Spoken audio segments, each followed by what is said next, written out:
Good morning friends. അപ്പോൾ എല്ലാവർക്കും നമ്മുടെ ചാനലിലേക്ക് സ്വാഗതം. അപ്പോൾ ഇന്നത്തെ നമ്മുടെ ഏറ്റവും വലിയ ന്യൂസ് എന്താണെന്ന് വെച്ചാൽ, നമ്മൾ തംബ്നെയിലിൽ കണ്ടതുപോലെ തന്നെ വാഴ 2 മൂവി കേരള ബോക്സ് ഓഫീസിൽ നിന്ന് 100 കോടി മറികടന്നിരിക്കുകയാണ്. അപ്പം ഇതുവരെ ഉള്ളതിൽ ആകെപ്പാടെ 3 സിനിമകൾ മാത്രമേ കേരളത്തിൽ നിന്ന് 100 കോടി കളക്ഷൻ മറികടന്നിട്ടുള്ളൂ. അതിൽ ആദ്യമായിട്ട് മറികടന്നത് നമ്മുടെ സ്വന്തം ലാലേട്ടൻ്റെ തുടരും സിനിമ കഴിഞ്ഞ വർഷം.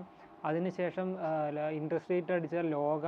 ഇപ്പോൾ അതിനുശേഷം മൂന്നാമത്തെ സിനിമയായി വാഴ 2വും കേരള ബോക്സ് ഓഫീസിൽ നിന്ന് 100 കോടിക്ക് മുകളിൽ കളക്ഷൻ നേടിയിരിക്കുകയാണ്.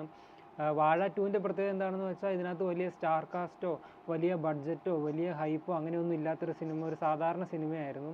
എന്നിട്ടും കേരള ബോക്സ് ഓഫീസിൽ നിന്നും ഏറ്റവും ഫാസ്റ്റസ്റ്റ് ആയിട്ട് ഏറ്റവും വേഗതയിൽ 100 കോടി കളക്ട് ചെയ്യുന്ന സിനിമയായിട്ട് മാറിയിരിക്കുന്നു. വെറും 15 ദിവസം കൊണ്ടാണ് വാഴ 2 കേരളത്തിൽ നിന്ന് 100 കോടി കളക്ട് ചെയ്തിരിക്കുന്നത്. ഇതുവരെയുള്ള ഏറ്റവും കൂടുതൽ കേരള ബോക്സ് ഓഫീസിൽ നിന്ന് കളക്ഷൻ കിട്ടിയ 5 സിനിമകളെ നമ്മൾ എടുക്കുകയാണെങ്കിൽ, ഒന്നാമതുള്ളത് ഇപ്പോൾ ഇൻഡസ്ട്രീറ്റ് ആയിട്ടിരിക്കുന്ന ലോകയാണ്.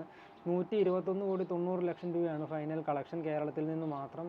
അതിനുശേഷമുള്ളത് ലാലേട്ടൻ്റെ തുടരുവാണ്. തുടരത്തിൻ്റെ ഫൈനൽ കളക്ഷൻ 118 കോടി 90 ലക്ഷം. അതിനുശേഷം ഇപ്പോൾ ഉള്ളത് വാഴ 100 കോടി വെറും 15 ദിവസം കൊണ്ട് മറികടന്നിരിക്കുന്നു. പിന്നീടുള്ളത് ജൂഡ് ആൻ്റണി ജോസഫും ടൊവിനോ തോമസിൻ്റെയും ആസിഫ് അലിയുടെയും കുഞ്ചാക്കോവിൻ്റെ ഒക്കെ ആയിട്ടുള്ള 2018 എന്ന് പറഞ്ഞ മൂവിയാണ്.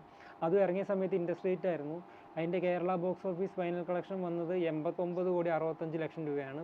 അതിനുശേഷം 5ാം സ്ഥാനത്തുള്ളത് ലാലേട്ടൻ്റെയും പൃഥ്വിരാജിൻ്റെയും കഴിഞ്ഞ വർഷം ഇറങ്ങിയ വലിയ ഹൈപ്പിൽ വന്ന എമ്പുരാനാണ്. 86 കോടി 25 ലക്ഷം രൂപയാണ് എമ്പുരാൻ്റെ കേരള ഫൈനൽ കളക്ഷൻ വന്നത്. അപ്പോൾ ഇതൊക്കെയാണ് കേരളത്തിൽ നിന്നും ഏറ്റവും കൂടുതൽ കളക്ഷൻ കിട്ടിയ സിനിമ. അപ്പോൾ വാഴ 2വിൻ്റെ റൺ അവസാനിക്കുമ്പോഴത്തേക്കും എന്തായാലും ലോകേന മറികടന്ന ഒരു ഇൻഡസ്ട്രീറ്റ് ആവും എന്നുള്ള കാര്യത്തിൽ യാതൊരു സംശയവുമില്ല. അപ്പം നമുക്ക് വാഴ 2വിൻ്റെയും മറ്റ് സിനിമകളുടെയും പുതിയ ന്യൂസും അപ്ഡേറ്റ്സും ഒക്കെ ആയിട്ട് അടുത്ത വീഡിയോയിൽ കാണാം.